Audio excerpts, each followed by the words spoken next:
Peut-être avez-vous déjà vécu cela. Vous faites tout ce qu'il faut, vous réfléchissez, vous prenez des décisions, vous fournissez des efforts, et pourtant, certaines choses semblent ne jamais vraiment changer. À l'inverse, il vous est peut-être déjà arrivé de voir une simple décision modifier profondément la direction de votre vie. Alors une question apparaît. Jusqu'où pouvons-nous réellement agir sur notre trajectoire? Cette question peut paraître simple, pourtant elle constitue l'un des points de bascule les plus importants dans le processus de transformation personnelle. En effet, une confusion très répandue existe lorsqu'il s'agit de reprendre sa vie en main. Certaines personnes pensent qu'elles contrôlent tout, d'autres pensent qu'elles ne contrôlent rien. Et dans les deux cas, elles passent souvent à côté d'une réalité essentielle. Les premières s'épuisent à vouloir maîtriser chaque détail de leur existence. Elles vivent dans une tension permanente, car la réalité finit toujours par leur rappeler qu'une partie du monde échappe à leur contrôle. Les secondes, quant à elles, abandonnent progressivement toute capacité d'action. Elles considèrent les circonstances comme plus puissantes qu'elles-mêmes. Elles attribuent leurs résultats au hasard, aux autres, à la société ou à la malchance.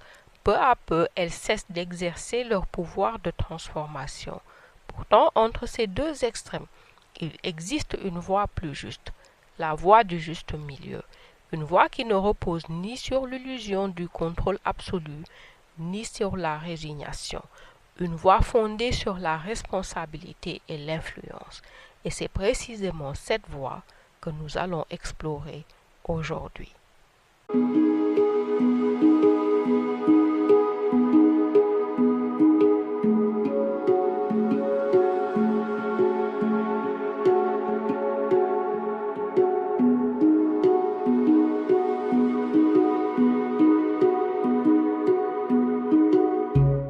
Depuis le début de cette série, nous avons progressivement remonté le fil des trajectoires humaines.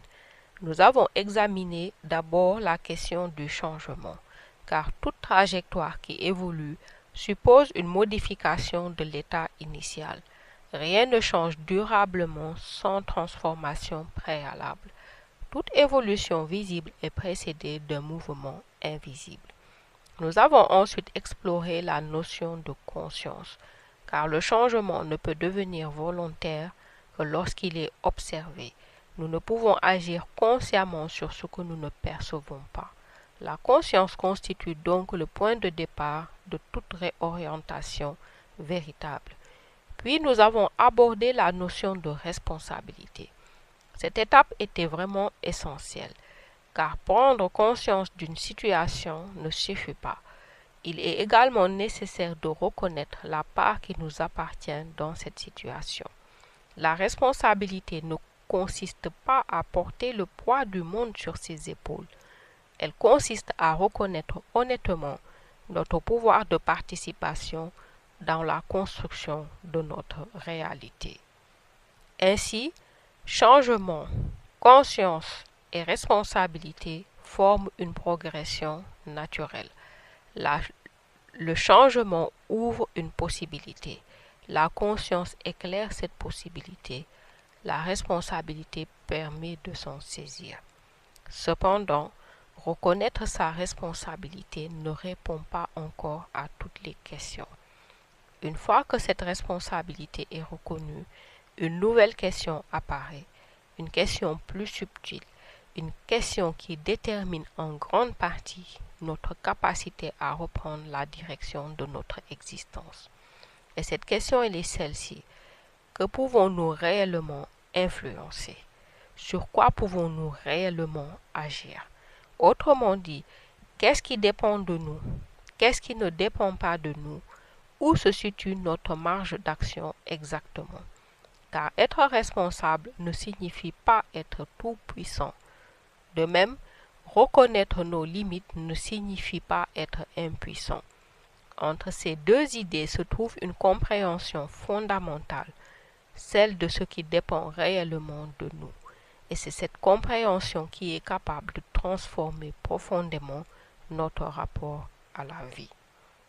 Pour commencer, il nous faut démonter un mythe, celui du contrôle total. C'est là que réside la première erreur, celle qui consiste à croire que tout dépend de nous. Cette idée est souvent présentée comme une preuve de force, d'ambition ou de maturité. Pourtant, lorsqu'elle est poussée à l'extrême, elle devient rapidement une source de souffrance. Pourquoi? Parce qu'elle repose sur une représentation inexacte de la réalité. Peut-être avez-vous déjà vécu cela. Faire tout ce qui semblait nécessaire, travailler sérieusement, prendre les bonnes décisions, vous investir pleinement, et malgré cela, voir les résultats tarder à apparaître ou parfois ne pas apparaître du tout. Dans ces moments-là, beaucoup de personnes concluent qu'elles n'ont pas fait assez, qu'elles auraient dû travailler davantage, mieux anticiper, mieux contrôler. Pourtant, ce raisonnement oublie souvent une réalité simple. Nous n'agissons jamais seuls dans un système fermé. Le monde est infiniment plus complexe que nous. Chaque situation implique une multitude de variables. Chaque projet dépend de circonstances particulières. Chaque relation implique d'autres êtres humains dotés de leur propre volonté. Nous pouvons agir, nous pouvons choisir, nous pouvons orienter, mais nous ne pouvons pas tout contrôler. L'incertitude fait partie intégrante de l'existence. Les événements imprévus existent, les changements de contexte existent, les décisions d'autrui existent, les contraintes matérielles existent, la maladie existe, la chance existe. La temporalité elle-même échappe à notre volonté, puisque le temps possède sa propre logique. Certaines évolutions demandent des mois, d'autres des années. Nous pouvons accélérer certaines choses, mais nous ne pouvons pas supprimer tous les délais de maturation. Nous pouvons par exemple planter une graine aujourd'hui, nous ne pouvons pas exiger qu'elle produise un arbre demain. Nous pouvons développer une compétence, mais nous ne pouvons pas forcer immédiatement la reconnaissance de ce qui pourrait en découler. Nous pouvons exprimer nos sentiments, mais nous ne pouvons pas contrôler la réaction de celui qui les reçoit. Ainsi, croire que tout dépend de nous revient à entrer en conflit permanent avec la réalité. Cette croyance génère souvent de la frustration, de la culpabilité, de l'angoisse et une fatigue psychologique considérable. Chaque obstacle devient alors un échec personnel. Chaque retard devient une faute personnelle. Chaque résultat insuffisant devient une remise en question de notre valeur personnelle. Or, ce raisonnement est erroné. Il confond responsabilité et omnipotence. La responsabilité nous demande de répondre de nos choix. Elle ne nous demande pas de contrôler l'univers. Cette distinction est fondamentale, car celui qui cherche à contrôler ce qui ne dépend pas de lui finit inévitablement par perdre de l'énergie sur des éléments qu'il ne pourra jamais maîtriser. Et cette énergie ne sera plus disponible pour agir là où son action pourrait réellement produire des effets. Toute énergie consacrée à vouloir contrôler l'incontrôlable est une énergie qui n'est plus investie dans ce qui dépend réellement de nous. Et pourtant, c'est précisément là que commence l'influence. À l'opposé, nous trouvons une seconde erreur, le mythe de l'absence totale de contrôle. Cette erreur consiste à croire que rien ne dépend de nous. Cette position peut sembler plus confortable au premier abord. En effet, si rien ne dépend de nous, alors nous ne sommes responsables de rien.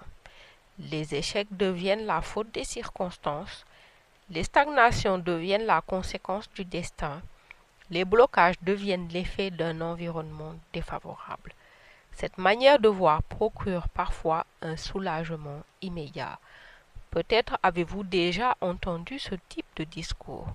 À quoi bon essayer? De toute façon, le système est plus fort. Les autres ont eu de la chance. Dans ma situation, cela ne changerait rien de toute façon, etc., etc. Et il est vrai que certaines situations sont profondément contraignantes. Certaines circonstances sont réellement difficiles, il faut le reconnaître. Néanmoins, cette manière de penser Lorsqu'elle devient absolue et permanente, quelque chose commence progressivement à se refermer. De plus, il nous faut souligner que ce soulagement a un coût, car progressivement, il transforme l'individu en spectateur de sa propre vie. Lorsque nous croyons que rien ne dépend de nous, nous cessons d'agir, tout simplement. Lorsque nous cessons d'agir, nous cessons d'influencer notre trajectoire.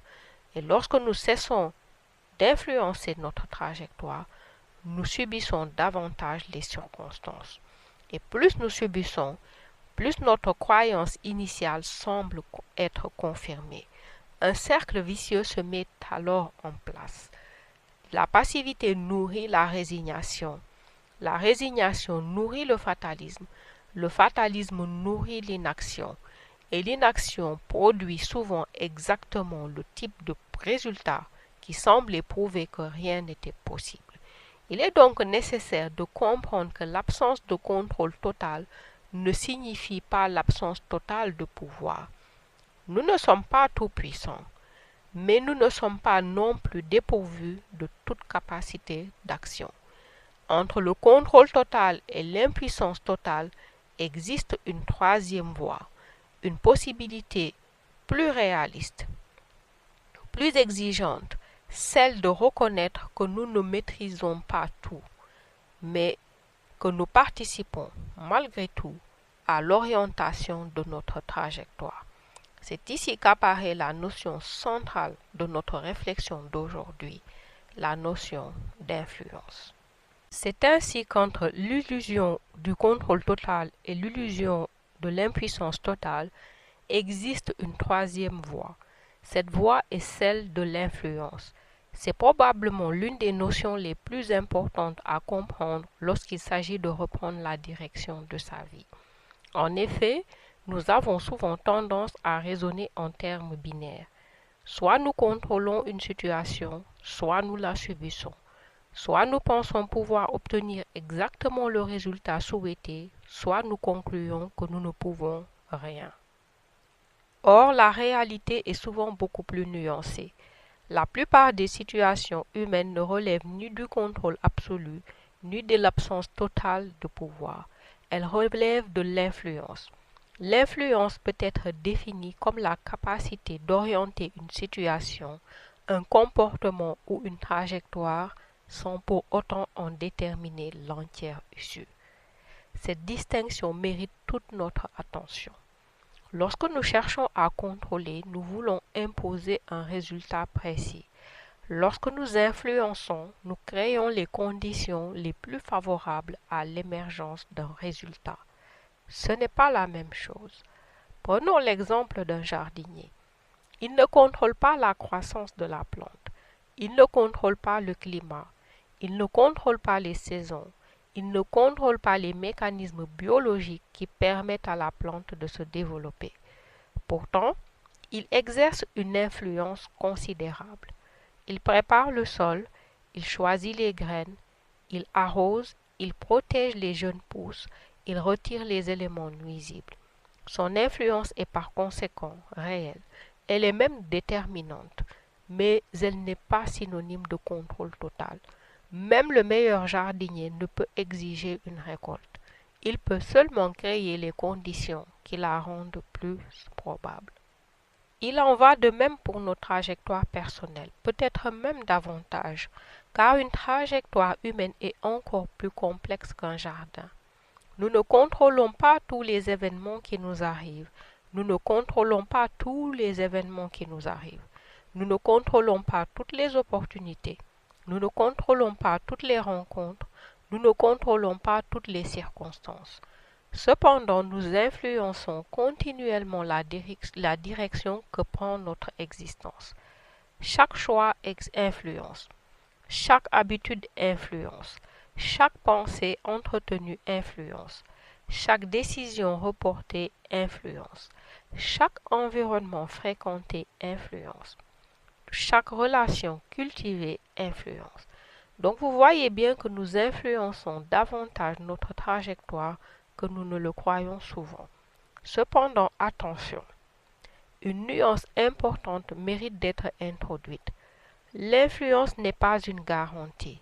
Cette distinction est fondamentale car beaucoup d'individus remplacent parfois l'illusion du contrôle par une autre illusion plus discrète. Ils acceptent de ne pas tout contrôler, mais continuent à croire que des actions appropriées devraient nécessairement produire les résultats souhaités. Or, la réalité demeure plus complexe. Nous pouvons orienter une trajectoire sans pouvoir en garantir l'issue. Nous pouvons augmenter certaines probabilités sans pouvoir les transformer en certitudes. Et c'est précisément ce qui rend l'influence différente du contrôle. Le contrôle exige une garantie. L'influence accepte l'incertitude. Nous pouvons créer des conditions favorables sans pouvoir imposer un résultat. L'influence agit sur le processus. Elle ne commande pas entièrement le résultat. Cette compréhension est essentielle, car celui qui attend des garanties risque d'être déçu par la réalité.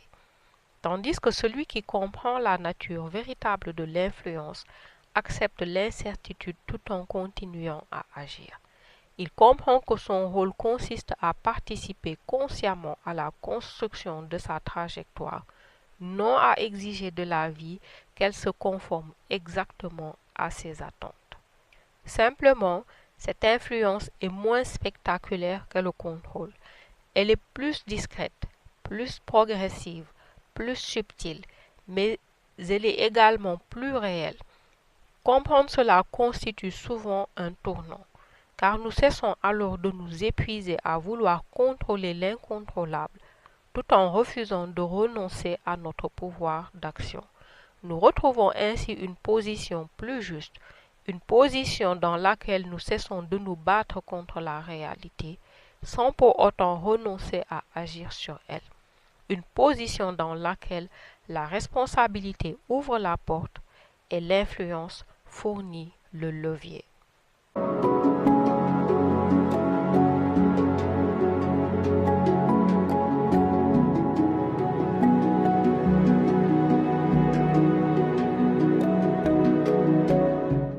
À ce stade, une question apparaît naturellement. Si nous ne contrôlons pas tout, sur quoi pouvons-nous agir concrètement? La réponse est simple dans son principe, même si elle demande un travail de conscience dans la pratique. Globalement, nous pouvons orienter tout ce qui participe directement à la construction de notre trajectoire. Commençons par notre attention. L'attention est l'une des ressources les plus précieuses dont nous disposons. Là où l'attention se dirige, l'énergie tend à suivre. Or, beaucoup d'individus laissent leur attention être capturée en permanence par des éléments extérieurs. Informations anxiogènes, distractions incessantes, comparaison sociale, sollicitations permanentes.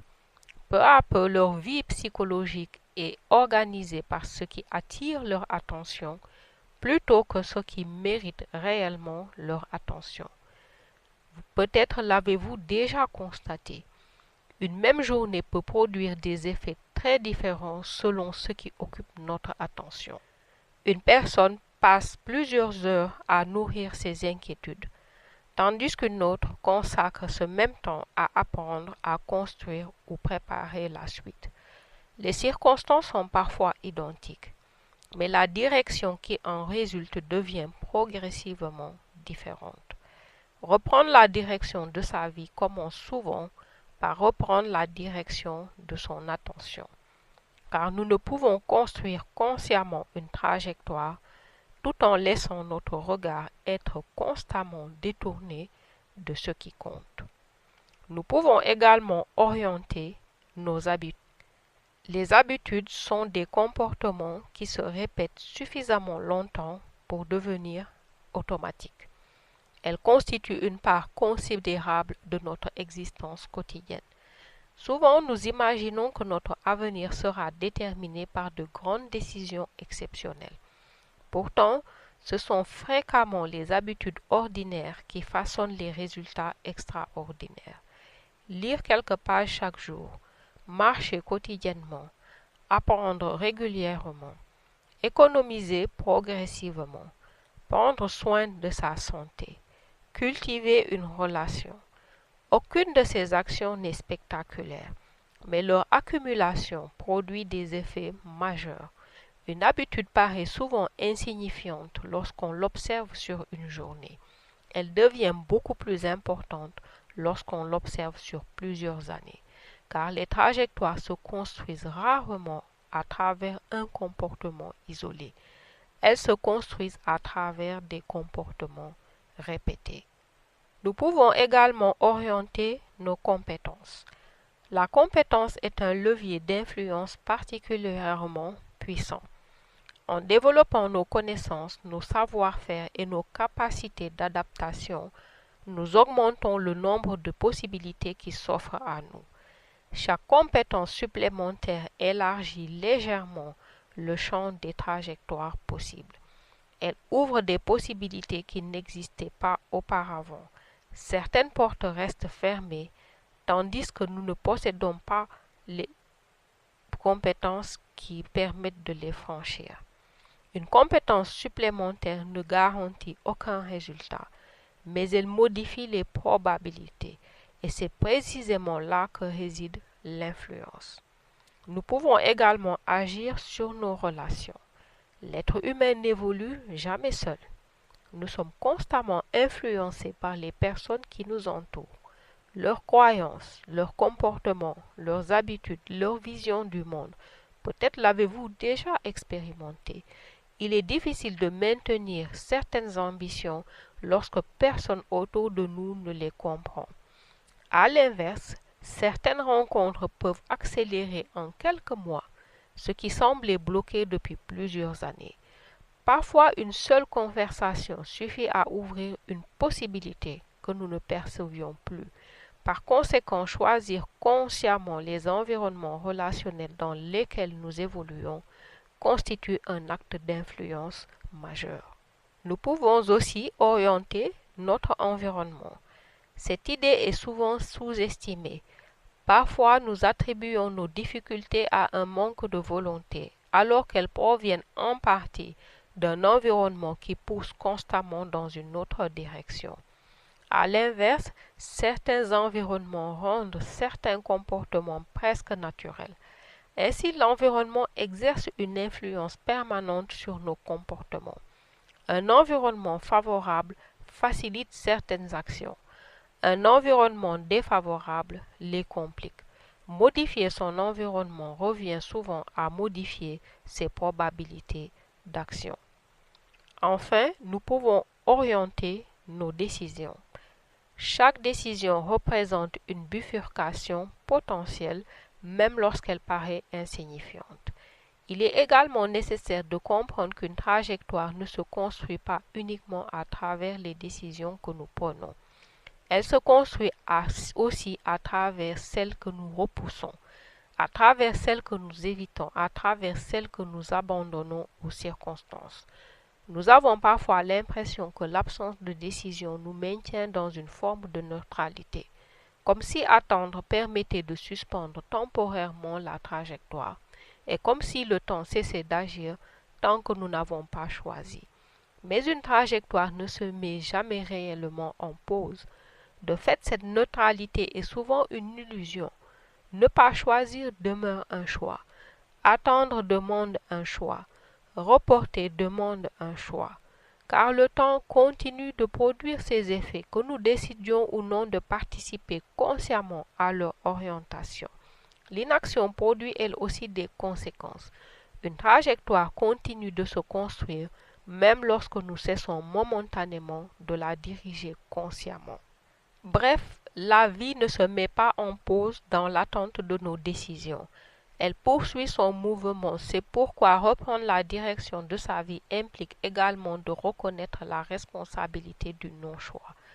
Non pas pour se culpabiliser, mais pour prendre conscience que chaque position, y compris l'immobilité, participe déjà à l'orientation de notre trajectoire. Une trajectoire est rarement autre chose qu'une succession de décisions accumulées dans le temps. Ainsi, lorsque nous observons ces différents éléments, à l'attention, les habitudes, les compétences, les relations, l'environnement et les décisions, les choix et les non-choix, nous découvrons que notre espace d'influence est beaucoup plus vaste qu'il n'y paraît. Nous ne contrôlons pas tout, nous ne contrôlerons jamais tout, mais nous disposons de bien plus de leviers que nous le croyons souvent. Et c'est précisément à travers ces leviers que les trajectoires se construisent, jour après jour, décision après décision, habitude après habitude, influence après influence. Cette observation nous ramène directement aux réflexions précédentes sur le changement, car une autre confusion fréquente consiste à imaginer que les trajectoires se transforment grâce à un événement unique, une décision spectaculaire, une révélation soudaine, un acte héroïque. C'est souvent ainsi que les transformations sont racontées, comme si une seule journée avait suffi à changer une vie entière. Ces situations existent parfois, mais elles demeurent relativement rares. La plupart du temps, les trajectoires évoluent selon une logique beaucoup plus discrète, une logique d'accumulation. Nous sous-estimons souvent la puissance des petites influences répétées, parce qu'elles sont presque invisibles à court terme. Lorsqu'une personne lit 10 pages aujourd'hui, rien ne semble avoir changé. Demain non plus. La semaine suivante non plus. Lorsqu'elle fait une promenade de 30 minutes aujourd'hui, rien ne semble avoir changé. Demain non plus. La semaine suivante non plus.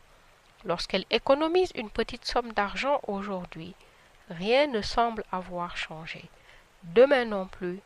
La semaine suivante non plus. Pourtant, quelque chose est déjà en train de se produire. Une direction est en train d'être prise et c'est précisément ce que nous oublions souvent. Les trajectoires ne changent pas au moment où les résultats deviennent visibles. Elles changent au moment où la direction change. Le résultat n'est souvent qu'un retardataire, une conséquence visible d'un mouvement qui avait commencé bien avant. La visibilité du changement arrive généralement plus tard. Par conséquent, les petites influences répétées possèdent une force considérable. Elles construisent progressivement une nouvelle réalité. Elles modifient lentement les probabilités. Elles créent des opportunités. Elles développent des compétences. Elles transforment les habitudes. Elles restructurent l'identité. Puis arrive un moment où l'accumulation devient visible. Le résultat apparaît alors comme soudain, mais il ne l'est pas. Il est simplement l'expression visible d'un processus invisible qui était déjà à l'œuvre depuis bien longtemps. C'est pourquoi la responsabilité est si importante, car elle nous invite à agir avant que les résultats ne soient visibles. Elle nous invite à prendre soin de la direction avant même de pouvoir observer la destination, étant donné que l'influence agit souvent longtemps dans l'ombre avant que ses effets apparaissent au grand jour. Nous pouvons maintenant reformuler la promesse qui accompagne cette réflexion. Reprendre la direction de sa vie ne signifie pas reprendre le contrôle total de sa vie. C'est souvent ainsi que l'idée est présentée, comme si reprendre sa vie en main signifiait pouvoir tout maîtriser. Cette ambition est impossible. Elle conduit inévitablement à la frustration. Reprendre la direction de sa vie signifie autre chose. Cela signifie exercer consciemment son influence. Non pas partout, non pas sur tout, mais partout où cette influence existe réellement. C'est une nuance, mais cette nuance change tout.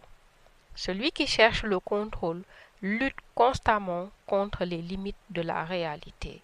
Celui qui exerce son influence travaille avec la réalité. Le premier cherche des garanties, le second accepte l'incertitude. Le premier veut imposer, le second veut orienter. Le premier s'épuise souvent, le second progresse progressivement. Ainsi, reprendre la direction de sa trajectoire consiste moins à maîtriser les événements qu'à maîtriser sa participation aux événements. Il s'agit d'observer ce qui dépend de nous, d'identifier notre espace d'influence, puis agir à l'intérieur de cet espace avec cohérence et constance. Cette approche est certes plus humble, mais elle est également beaucoup plus efficace, car elle repose sur une compréhension réaliste de la condition humaine. Nous ne contrôlons pas tout, nous ne contrôlons jamais tout, mais nous influençons continuellement la direction que prend notre existence.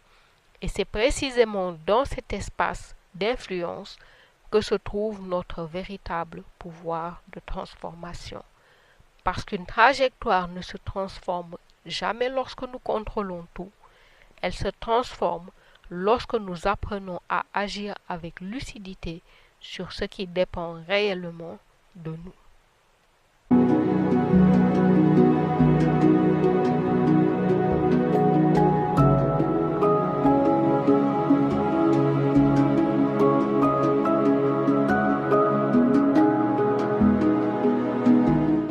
Maintenant, si l'espace d'influence est aussi vaste que nous venons de le voir, plusieurs questions demeurent. Pourquoi avons-nous parfois le sentiment de subir notre existence? Pourquoi des trajectoires qui semblaient prometteuses s'éloignent-elles progressivement des aspirations initiales? Et surtout, pourquoi des personnes lucides, intelligentes et parfaitement conscientes de ce qu'elles devraient changer demeurent-elles malgré tout immobiles pendant des années? La réponse ne réside que très rarement dans un manque de volonté. Elle réside plutôt dans un phénomène beaucoup plus discret, une érosion progressive de l'espace d'influence. En effet, nous perdons rarement notre capacité d'influence du jour au lendemain. Nous la perdons progressivement par accumulation, par négligence, par automatisation. Tout commence souvent avec les habitudes, et précisément parce qu'elles sont automatiques, elles échappent progressivement à la conscience. Une habitude n'est rien d'autre qu'un comportement répété jusqu'à devenir automatique. Or, l'automatisation présente un paradoxe. Elle nous simplifie la vie d'une part, mais d'autre part, elle peut également nous éloigner de la conscience. Lorsque nous cessons d'observer nos comportements, ceux-ci continuent à produire leur effet parfois pendant des années. Nous répétons alors les mêmes schémas, les mêmes réactions, les mêmes raisonnements, les mêmes choix, et puisque ces comportements sont devenus si familiers, nous ne les remettons plus en question. La trajectoire continue donc de se construire, mais elle se construit sans notre participation consciente. L'environnement joue également un rôle considérable. Nous avons parfois tendance à surestimer notre indépendance psychologique. Nous aimons penser que nous agissons librement, mais nous agissons souvent à l'intérieur de structures que nous ne questionnons plus. L'être humain est profondément influençable. Il adopte les normes de son groupe, il s'adapte à son environnement, il reproduit ce qu'il observe, il intègre progressivement ce qui l'entoure. Ainsi, un environnement qui encourage la passivité tend à produire davantage de passivité. Un environnement qui favorise la distraction permanente tend à fragmenter l'attention. Un environnement qui nourrit le cynisme finit souvent par réduire les ambitions. À cela s'ajoutent les pressions sociales, les attentes, les conventions, les modèles dominants, les trajectoires considérées comme acceptables. Peu à peu, certaines personnes cessent de se demander ce qu'elles souhaitent réellement. Elles commencent plutôt à se demander ce qu'elles devraient vouloir. La différence est considérable, car à partir de ce moment-là, la trajectoire cesse d'être orientée depuis l'intérieur. Elle est principalement orientée depuis l'extérieur. Or, reprendre la direction de sa vie suppose précisément l'inverse. Il s'agit de revenir à un espace de conscience, observer, questionner, réévaluer, choisir, non pas une seule fois, mais régulièrement. La direction d'une trajectoire n'est jamais acquise une fois pour toutes. Elle se perd rarement brutalement. Elle se déplace lentement, presque imperceptiblement. Elle demande une vigilance continue, donc une présence à soi, une capacité à revenir périodiquement à cette question fondamentale. Suis-je encore en train de participer consciemment à la construction de ma trajectoire? En effet, la perte d'influence ne commence presque jamais par une décision. Elle commence par une absence d'attention. Elle continue par une baisse progressive de la vigilance intérieure et se pérennise par un endormissement prolongé de la conscience. Une seconde difficulté explique pourquoi tant de personnes abandonnent prématurément leurs efforts. Cette difficulté est liée au temps, plus précisément au décalage qui existe entre une influence exercée aujourd'hui et les résultats qu'elle produira demain. Nous vivons dans une époque qui valorise l'immédiateté. Nous souhaitons des réponses rapides, des résultats rapides, des transformations rapides. Pourtant, la plupart des processus profonds obéissent à une temporalité différente. La nature nous l'enseigne constamment. Une graine ne devient pas un arbre en quelques jours. Un apprentissage ne devient pas une maîtrise en quelques semaines. Une relation ne devient pas solide en quelques conversations. Toute construction durable nécessite du temps. Il en va de même pour les trajectoires humaines. L'une des erreurs les plus fréquentes consiste à croire que l'absence de résultats visibles signifie l'absence de progrès. Or, ces deux réalités sont très différentes. Une influence peut être réelle sans être encore visible. Une décision peut déjà produire des effets alors qu'aucun changement apparent n'est encore observable. Une nouvelle habitude peut déjà transformer une trajectoire alors que la réalité extérieure semble inchangée. C'est pourquoi il est nécessaire de comprendre la notion d'effet différé. Les conséquences de nos choix ne se manifestent pas toujours immédiatement. Parfois, elles apparaissent plusieurs mois plus tard, parfois plusieurs années plus tard. Et cette période intermédiaire exige une qualité particulière, la patience stratégique. La patience stratégique n'est pas une attente passive. Elle n'est pas une résignation. Elle consiste à continuer d'exercer son influence malgré l'absence temporaire de résultats visibles. Elle consiste à continuer d'agir correctement même lorsque rien ne semble encore bouger.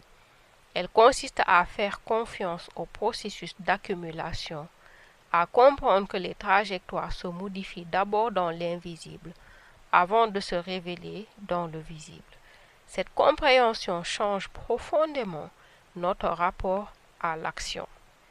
Nous cessons dès lors de juger chaque effort à l'aune de son résultat particulier. Nous commençons à l'évaluer à l'aune de la direction qu'il contribue à construire. Et cette distinction est essentielle, car celui qui ne regarde que les résultats risque d'abandonner trop tôt, tandis que celui qui comprend les mécanismes d'influence reste engagé suffisamment longtemps pour voir émerger les transformations qu'il recherchait. À ce stade de notre réflexion, une dernière question apparaît, peut-être même la plus importante, car si nous avons la capacité d'influencer notre trajectoire, encore faut-il savoir vers quoi nous souhaitons l'orienter. Cette question peut sembler évidente, pourtant elle est loin de l'être. Beaucoup de personnes passent des années à poursuivre des objectifs qu'elles n'ont jamais véritablement examinés. Elles avancent, elles progressent, elles accumulent des résultats, mais elles ne prennent que rarement le temps d'interroger la direction elle-même. Or, reprendre la direction de sa vie ne consiste pas simplement à reprendre du mouvement. Il est tout à fait possible d'être extrêmement occupé tout en avançant dans une direction qui ne nous correspond pas. Il est possible de progresser rapidement sans jamais questionner la destination. Et parfois, ce n'est pas le manque de mouvement qui pose problème, c'est vraiment le manque de direction. Il est tout aussi nécessaire donc de vérifier que ce mouvement nous conduit vers un espace qui nous correspond réellement. Une trajectoire peut être active sans être consciente. Une trajectoire peut être efficace sans être alignée. Une trajectoire peut être socialement valorisée tout en produisant un profond sentiment de vide intérieur. Pourquoi en est-il ainsi? Tout simplement parce que l'influence est un levier. Et comme tout levier, sa valeur dépend de la direction dans laquelle il est utilisé. Il devient alors nécessaire de revenir régulièrement à soi-même, d'observer, d'écouter, de questionner. Qu'est-ce qui compte véritablement pour nous? Quelles aspirations nous appartiennent réellement? Quels choix proviennent de notre discernement personnel? Quels choix proviennent simplement des attentes extérieures? Cette démarche demande de la conscience. Elle demande de l'honnêteté. Elle demande parfois le courage de remettre en question certaines directions qui semblaient pourtant évidentes. Mais elle constitue une étape essentielle parce que l'influence devient véritablement transformatrice lorsqu'elle est mise au service d'une direction consciente. Autrement dit, il ne s'agit pas seulement d'apprendre à orienter sa trajectoire, il s'agit également d'apprendre à choisir la trajectoire que l'on souhaite réellement orienter, car influencer une trajectoire n'a de valeur que si cette trajectoire nous conduit vers ce qui compte réellement pour nous. De ce fait, la véritable question n'est plus seulement suis-je capable d'influencer ma trajectoire, elle est aussi cette trajectoire me conduit-elle réellement là où je souhaite aller.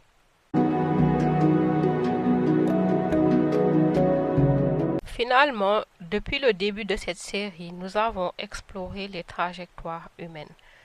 Nous avons cherché à comprendre comment elles se construisent, comment elles évoluent, comment elles changent, comment elles deviennent conscientes et comment la responsabilité apparaît progressivement dans ce processus. Nous avons vu que le changement commence souvent par une remise en question de l'existant. Nous avons vu que la conscience permet d'observer les mécanismes qui façonnent nos vies. Nous avons vu que la responsabilité nous invite à reconnaître notre participation dans les résultats que nous obtenons. Puis nous avons abordé une question essentielle. Que pouvons-nous réellement influencer? La réponse est à la fois simple et profonde. Nous ne contrôlons pas tout. Nous ne contrôlerons jamais tout. L'incertitude fait partie intégrante de l'existence. Les autres existent, les circonstances existent, le temps existe, la complexité du réel existe. Cependant, nous ne sommes pas pour autant condamnés à subir notre trajectoire. Entre l'omnipotence et l'impuissance existe un espace, l'espace de l'influence. C'est dans cet espace que se trouvent nos choix, nos habitudes, notre attention, nos décisions, nos relations, nos compétences, notre manière d'habiter le monde. Autrement dit, tout ce qui participe jour après jour à la construction de notre trajectoire. Ainsi, reprendre la direction de sa vie ne consiste pas à reprendre le contrôle absolu de son existence. Cela consiste à exercer consciemment son influence sur ce qui peut être orienté, avec lucidité, avec constance, avec patience. La responsabilité ouvre la porte, l'influence fournit le levier. Et lorsque ces deux dimensions se rencontrent, une transformation devient possible. Non pas une transformation spectaculaire ou instantanée, mais une transformation réelle, progressive, profonde, une transformation qui, jour après jour, permet à chacun de redevenir l'artisan conscient de sa propre trajectoire. Reprendre la direction de sa vie est une décision donc. Mais ce n'est que le début, car comprendre une trajectoire ne suffit pas à la transformer. Après la prise de conscience, après la responsabilité, après la découverte de notre espace d'influence, vient une nouvelle étape, celle qui consiste à reprendre progressivement la direction de ce qui dépend réellement de nous, de notre temps, de notre attention, de nos choix, de notre trajectoire. Et c'est précisément ce que nous allons explorer dans les vidéos à venir. Voilà, ce sera tout pour aujourd'hui les amis. Dites-nous ce que vous avez pensé des pistes que nous avons explorées dans cet épisode et dans l'ensemble de la série bien sûr. Si certaines situations évoquées dans cet épisode particulièrement vous parlent personnellement, vous pouvez les partager en commentaire. De plus, sur certains sujets autour de ces questions de trajectoire, de stagnation ou de transformation ou d'influence vous intéressent particulièrement, je vous invite aussi à les proposer en commentaire. Enfin, si ces réflexions vous aident à clarifier certains aspects de votre vie, pensez vraiment à suivre la chaîne pour les prochaines vidéos. Je vous retrouve donc très bientôt. C'était Sophia. Merci de votre attention.